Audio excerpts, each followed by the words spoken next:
செல்வி சோமுகில பார்க்க போகிறது கேவுரு மாவு இடியப்பமும் தேங்காய் பால் தான் செய்ய போகிறோம். கேவுரு மாவை வெந்நீர் சுட வச்சுருக்கேன், பிசைஞ்சுப்போம். வெந்நீர் நல்லா கொதிக்கணும். 1 லிட்டர் தண்ணிக்கான வெந்நீர் கொதிக்க வச்சுருக்கேன். அதுக்கு ஒரு எவ்வளோ தண்ணி தேவைப்படுதோ அதை ஊற்றி மாவு பிசைஞ்சுப்போம். வெந்நீர் நல்லா கொதிச்சுட்டு இப்போ இறக்கி வச்சுட்டு மாவு பிசையணும். இந்த கப்பால் 2 கப்பு கேவுரு மாவு நல்லா சல்லடியில் சலிச்சுட்டு வச்சுருக்கேன். சலிக்காத போடக்கூடாது, சலிச்சாதான் நல்லா புளிய ஈஸியாக இருக்கும். சலிச்சுட்டு இந்த பேஷனில் எடுத்து வச்சுருக்கேன். இது இடியப்ப மாவு தான். இந்த கப்பால் 1 கப்பு இடியப்ப மாவு போட்டுக்கணும். இந்த ஸ்பூனால் ஒரு 1.5 ஸ்பூன் அளவுக்கு உப்பு போட்டுக்கணும். ஒரு 1.5 ஸ்பூன் உப்பு போட்டுக்கணும். கொஞ்சமாக நல்லெண்ணெய் ஊற்றிப்போம். அப்போ தான் நல்லா புளியறதுக்கு நல்லா இருக்கும். நல்லா இன்னும் கிளறி விட்டுப்போம். உப்பு இந்த எண்ணெயெல்லாம் பெய்யலை படுற மாரி.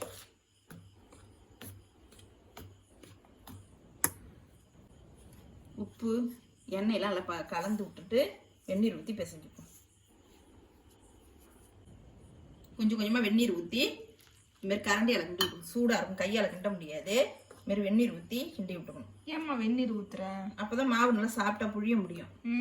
இல்லைன்னா புழிய முடியாது, அழுத்தமாக இருக்கும். இந்த தண்ணி ஊற்றினா சாஃப்டாக இருக்கும். சாஃப்டாக இருக்கும். அரிசி மாவில் புழிஞ்சாலும் வெந்நீர் தான் ஊற்றணும். கொஞ்சம் கொஞ்சமாக வெந்நீர் ஊற்றி ஊற்றி கலந்து விட்டுக்கணும். கொஞ்சம் நாள் பிசைஞ்சு வச்சிருமோ ஊறிக்கிட்டு இருக்கும் அந்த வெந்நீரில். இது தேங்காய் பால் எடுத்துக்கணும்.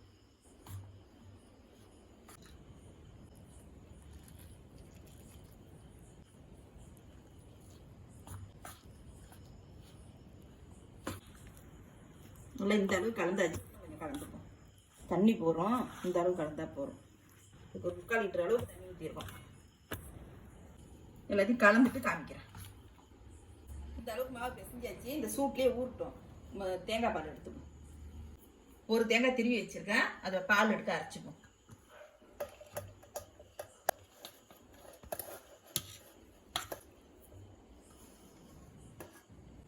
சின்ன சின்ன ஏலக்காய் ஒரு 5 ஏலக்காய் வச்சுருக்கேன், அதை போட்டுப்போம். இது அரைக்கிறதுக்கு சுடுதண்ணி ஊற்றினா அது திக்காக வரும் பால். சுடுதண்ணி ஊற்றிப்போம். இதுக்குன்னா எடுத்து வச்சு சுடு தண்ணி. 1/4 லிட்டர் தண்ணி. இதை இப்போ அரைச்சிப்போம். இந்த அளவுக்கு அரைச்சி வச்சு இதை பால் புழிஞ்சிப்போம். இப்போ வடிகட்டில் ஊற்றி பாலை புழிஞ்சிப்போம். எடுத்து விட்டு புழியணும். வெந்நீர் ஊற்றினா சூடாக இருக்கணும், நல்லா பால் வந்துடும் இந்த வெடியில்.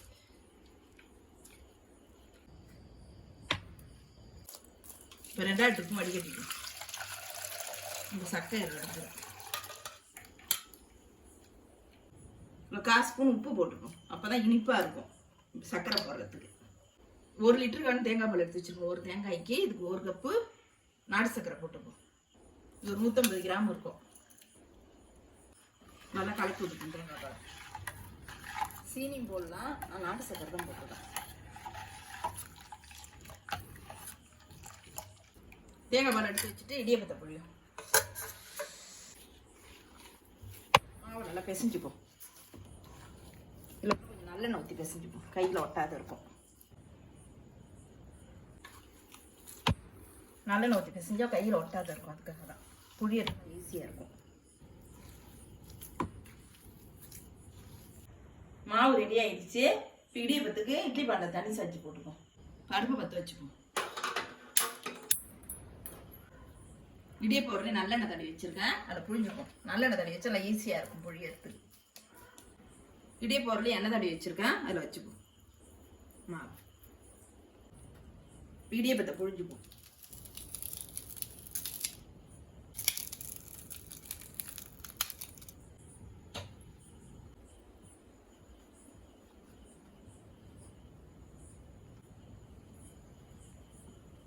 இட்லி பானை வச்சுப்போம். ஒரு 5 நிமிஷம் வந்தா போதும். இது 2வது தட்டியும் புழிஞ்சு வச்சுப்போம்.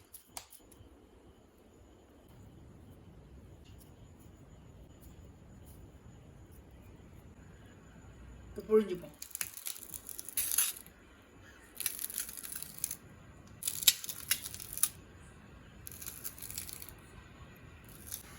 இடியப்பம் வந்துட்டான்னு பார்த்துப்போம். இடியப்பம் நல்லா வெந்துடுச்சு. இப்போ எடுத்து வச்சுப்போம்.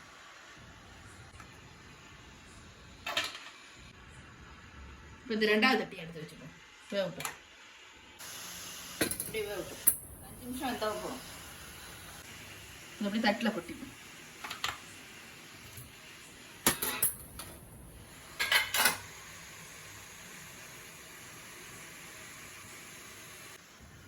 அடுத்ததையும் புழிஞ்சுப்போம்.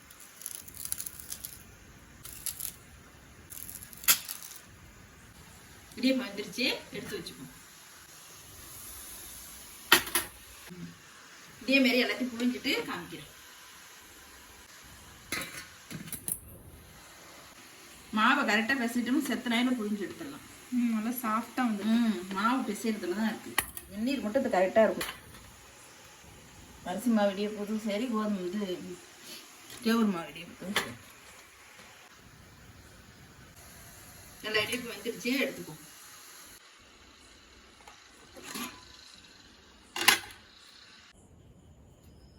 எடுத்து கொட்டிப்போம்.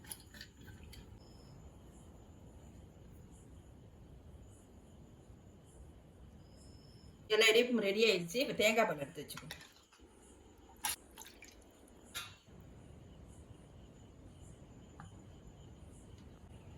சூப்பரான கேவுரு மாவு இடியப்பமும் தேங்காய் பாலும் ரெடி ஆயிடுச்சு. இந்த வீடியோ பிடிச்சிருந்தா லைக் பண்ணுங்க, ஷேர் பண்ணுங்க, சப்ஸ்கிரைப் பண்ணுங்க, கமெண்ட் பண்ணுங்க. நன்றி, வணக்கம்.